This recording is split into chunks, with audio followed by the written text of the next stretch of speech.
안녕하세요. AI 하나입니다. 저번 시간에 파운데이션 모델에 대해서 알아봤었죠? 그 중에서도 트레이닝 데이터에 대해서 알아봤습니다. 영어로 하는 걸 답변을 잘하고 다른 언어는 특히 아시아권의 언어는 답변을 잘 못하는 걸 봤었어요. 성능도 안 좋아졌고요.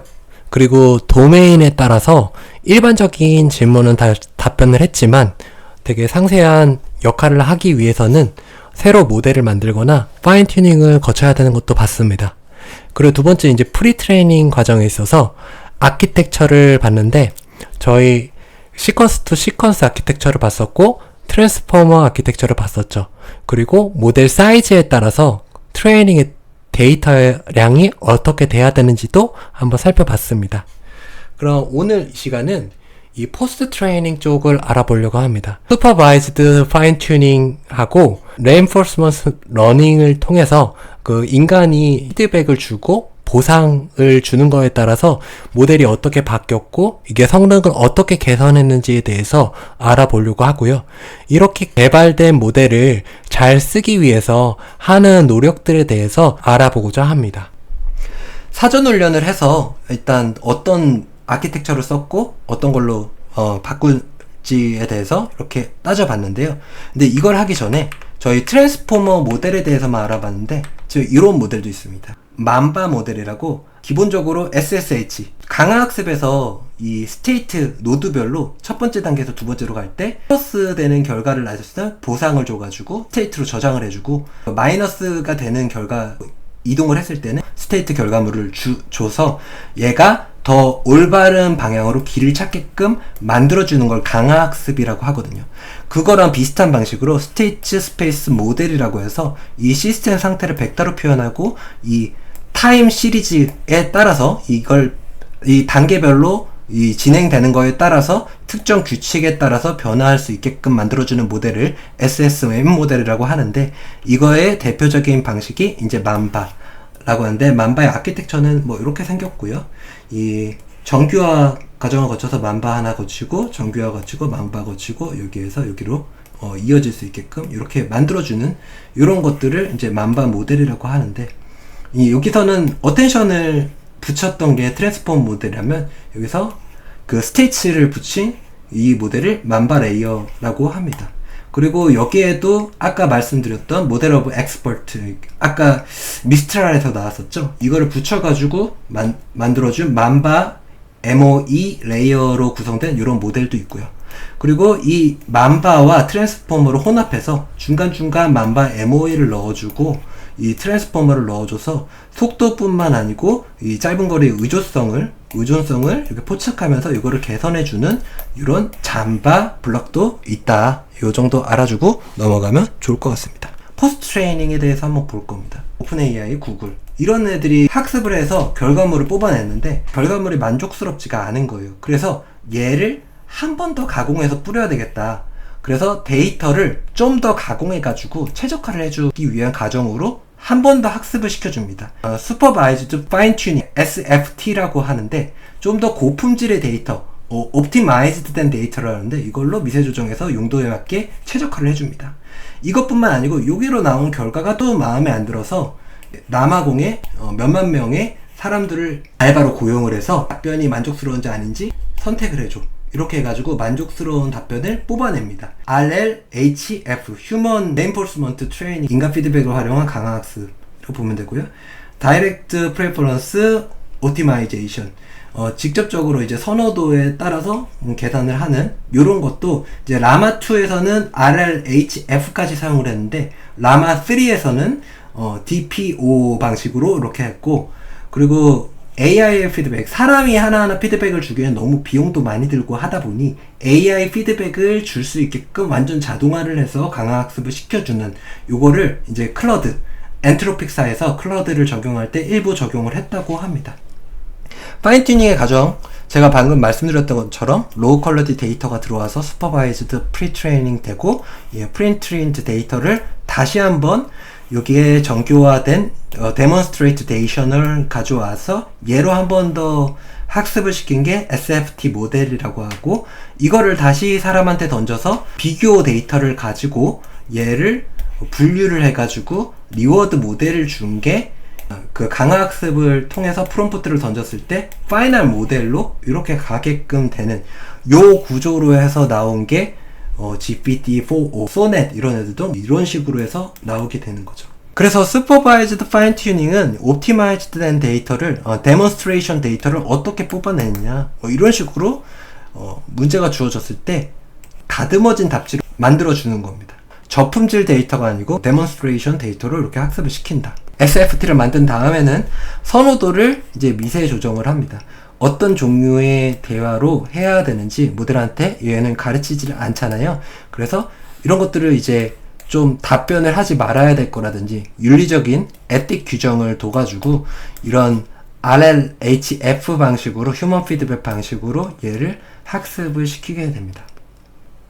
그런데 이제 복잡성을 줄이기 위해서 이 라마3에서는 DPO로 그러니까 프리퍼런스 기반으로 해가지고 학습하는 방식으로 전환을 했다고 하고요. 그리고 리얼드 모델을 AI가 직접 이렇게 할 수 있게끔 이런 식으로 우승응답, 패배응답 이렇게 해가지고 보상 모델을 구성을 해줬습니다. 예시 화면이고요. 인터페이스를 이런 식으로 플랫폼으로 해가지고 구성을 해줘야 수만 명의 사람이 출력 제출을 할 수 있잖아요. 이 출력 제출한 데이터를 기반으로 얘가 학습이 되는 거고요. 서머라이즈 팔로잉 아티클로 했을 때 여기에서 우리가 예상하는 적당한 답변을 예로 해서 뽑아내고요. 그리고 아웃풋들이 이렇게 여러 가지가 있었을 때 베스트 아웃풋은 뭔지 어떤 것들이 여기에 올 수 있을지 이거를 사용자한테 정리를 해달라고 합니다. 파운데이션 모델을 넘어선 이제 샘플링을 가보도록 하겠습니다. 모델에 어떤 질문을 던졌을 때 얘는 확률적인 특성을 기반으로 답변을 하죠. 근데 확률적으로 답변을 하기 때문에 일관성이 부족하고 환각이 생깁니다. 그래서 이 일관성이라든지 환각의 문제를 우리가 정확하게 알아야 답변을 정확하게 뽑아낼 수가 있겠죠. 답변을 조금 더 잘 뽑아내기 위한 전략을 이제 샘플링 전략이라고 하는데 템퍼리처를 조정을 해줘 가면서 좀 더 정확한 답변을 해줄 건지 창의적인 답변을 해줄 건지 그리고 모델 성능을 향상시키기 위한 방법들도 랭체인을 사용한다든지 랭그래프 에이전트 같은 걸 사용해서 하게 된다든지 에이전트라는 거는 그냥 모델이 뭔가 입력하면은 답변을 주잖아요. 그런데 여기에 배경을 좀 더 맥락이 어떻게 되는지 그리고 백그라운드가 어떻게 되는지 툴이라든지 이런 거를 붙여서 얘한테 어떠한 관점에서 볼 수 있게끔 좀 더 명확하게 만들어주는 걸 에이전트라고 합니다. 그래서 이 에이전트를 제대로 구성을 해야 이 LLM이 이런 특성들을 갖지 않고 좀 더 잘 답변을 할 수 있다. 확률에 기반해서 답변을 하는 걸 그리디 샘플링 좀 더 높은 쪽으로 그냥 간다. 얘를 퍼센테이지로 바로 가는 게 아니고 실제로는 이런 뉴럴 네트워크를 이렇게 통하게 되면 이게 벡터 워즈를 거치기 때문에 성향이 먼 거는 이제 마이너스 그리고 성향이 가장 가까운 거는 플러스로 해서 이런 식으로 선택을 하게 되죠. 시그마 이 지수함수 요게 들어가서 여기가 합계로 한 번 더 나눠지기 때문에 이 소프트 벡터에서는 이런 식으로 구성이 됩니다. 그런데 이렇게 구성된 거를 다시 로짓 함수 이렇게 생겼죠. 0부터 1까지 이렇게 돼서 요 프로바빌리티로 다시 구성이 되게끔 되죠. 그런데 이렇게 될 때 얘가 일관성이 부족하게 됩니다. 이거 자체가 시드가 랜덤으로 이렇게 돌아가요. 모델 자체에서 데이터를 부스팅을 해가지고 랜덤으로 답변을 생성을 해내고 그렇게 해서 가장 높은 퍼센테이지로 이렇게 답변을 해주게 됩니다. 얘 자체의 시드를 아예 고정을 해줘서 이 시드의 데이터 셋만 뽑아내서 답변을 할 수 있게끔 되면 얘가 일관성이 어느 정도는 생기게 되겠죠. 그리고 모델의 구조 자체도 딱 정해주게 되면 챗 GPT의 API 보시면 특정 날짜의 모델이 고정이 되어 있는 경우 있어요. 그래서 기업에서 가져다 쓸 때는 이 특정 날짜의 모델로 고정해가지고 시스템을 구성해주고 왜냐면 이건 데이터 품질, 일관성을 맞추기 위해서 요 모델로 해가지고 구성을 해주는 거죠. 이렇게 해주는 경우도 있고 샘플링 변수를 온도를 0으로 해가지고 이런 템퍼리처를 적용을 하지 마라 이런 식으로 해가지고 고정을 해준다든지 탑 K를 엄청 낮춰가지고 딱 정형화된 답변만 해준다든지 이런 방법도 있고요. 기존에 답변을 던졌던 걸 캐시 메모리로 저장을 해서 이 캐시를 통해서 같은 질문이 왔을 때 그냥 모델을 거치지 않고 얘로 답변을 해줄 수 있게끔 캐싱 기법을 사용하기도 합니다. 환각 환각이 발생하기도 하는데요.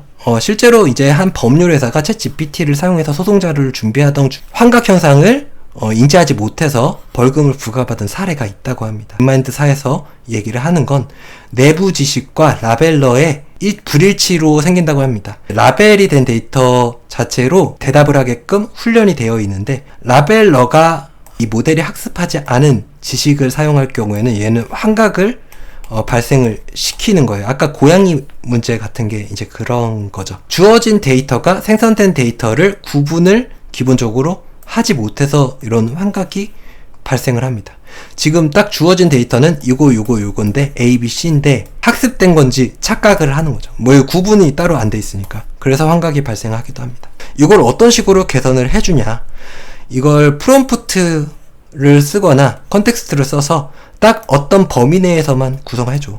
강화 학습을 통해서 페널티를 부여하고 이런 식으로 해서 포스트 트레이닝 단계에서 얘를 잡아주는 그런 모델로 구성을 해줄 수도 있겠죠.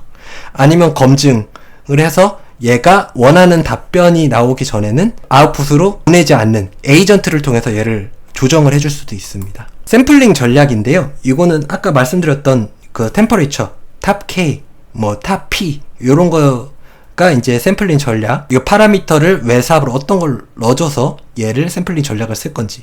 이 템퍼레이처가 낮은 것부터 높은 걸로 이렇게 갈 때 프로바빌리티가 높으면 높을수록 이제 출력될 확률이 높은 거죠. A 로짓과 B 로짓 이렇게 봤을 때 A 로짓이 좀 더 정답에 가까운 거고 B 로짓이 오답에 가까운 거라고 봤을 때 템퍼레이처가 낮을수록 그 둘의 차이는 엄청 벌어집니다. 그리고 이게 템퍼레이처가 높을수록 둘의 차이가 좀 좁혀지기 때문에 얘가 나올 확률이 조금 더 높아지는 거예요. 40%까지 얘가 출력이 될 수가 있고, 얘는 거의 60%까지 출력이 얘가 출력이 될 수도 있겠죠. 왜냐하면 얘는 부스팅 방식으로 어떤 이렇게 돌아갈 때마다 뭐가 출력될지 모르는데 이 확률 높은 거 기준으로 해가지고 이제 출력이 되는 거지, 얘 낮은 거 출력이 안 된다 이렇게 딱 정할 수는 없는 거잖아요. 0에서 2 사이로, 요거 이상은 의미 없다. 왜냐면 둘 사이가 너무 좁아서 아무 말 대잔치가 될 수 있다. 무한대로 발산을 하기 때문에 얘가 0으로 주어질 경우에는 그냥 이거 없다라고 가정하고 프로바빌리티를 그대로 지정을 한다 그럽니다. 제이슨 방식으로 나오게 할 수도 있고, 자연어를 SQL 문으로 뽑아내게끔, 아니면 YAML 파일로 뽑아내서 어떤 우리가 시스템의 구조를 한 번에 짜려고 하는데 우리가 원하는 자연어로 뭔가 했을 때 얘 YAML을 생성해 준다든지, 이렇게 구조화된 출력을 지정해 주기 위해서 이런 정규 표현식이라든지 이런 것들이 활용하기도 됩니다. 프롬프팅은 잘 출력하기 위해서 첫 번째 조치라고 보시면 돼요. 뭐를 해라라고 지시를 했을 때 얘는 딱 그것만 정해서 실행을 하게 되죠. 첫 번째 구조 잡고, 두 번째 디테일하게 역할을 배정하고, 세 번째 이걸 쪼개가지고 이것만 먼저 해줘. 이렇게 해가지고 프롬프팅을 잘 던지게 되면 조금 더 명확하게 모델이 잘 실행을 하게 됩니다. 랭체인이라든지 이런 것들을 통해서 얘를 프롬프팅을 좀 더 구조적으로 하는 이런 노력들이 최근에 많이 갖춰지고 있고요. 직업이 생기기도 하고 좀 더 구조화가 되는 이런 과정에 있다라고 보시면 될 것 같아요. 주요 출력의 비중을 높이기 위해서 아까 이게 어떤 특정한 품질 이상 되기 전에는 답변하지 말아줘 라고 이런 기구를 하나 뒀는데, 이런 건 이제 파이덴틱 라이브러리를 통해서 이렇게 쓰기도 합니다.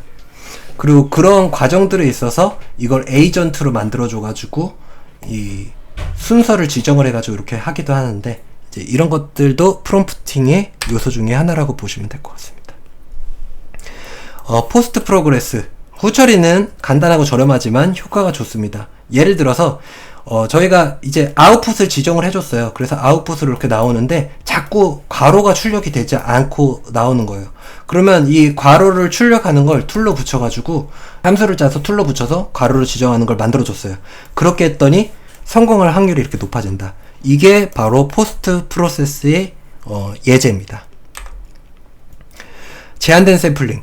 어떤 특정한 단어들만 지정해줘서 얘로 출력이 되게끔 만들어주고 싶어요. 그러면 이 출력 단계 전에 필터를 하나 걸어가지고 이렇게 제한된 샘플링을 걸어서 만들어줄 수도 있습니다. 미세 조정 같은 경우는 이렇게 출력이 됐는데 여기에서 한 번 더 뭔가를 거쳐가지고 소프트맥스를 거쳤을 때 probability로 이렇게 나와줘라. 이런 식으로 특정 분류기를 추가해서 지정된 클래스 중 하나만 출력을 한다. 뭐 이런 식으로 미세 조정도 붙여줄 수가 있겠죠. 지금까지 재밌게 들으셨는지 모르겠습니다. 랩업 정리하겠습니다. 파운데이션 모델부터 사전훈련, 사후훈련, 샘플링까지 봤어요. 그래서 특히 샘플링 쪽에서는 이 LLM 파운데이션 모델을 어떻게 하면 효율적으로 쓰고 AI 엔지니어링을 할 수 있는지 이런 것들을 살펴봤는데요. 앞으로 좀 더 세부적인 것들을 코드와 함께 다뤄보고자 하고요. 궁금하거나 다뤘으면 하는 내용이 있으면 댓글로 남겨주시고요. 내용이 좋으셨다면 좋아요 부탁드립니다. 감사합니다.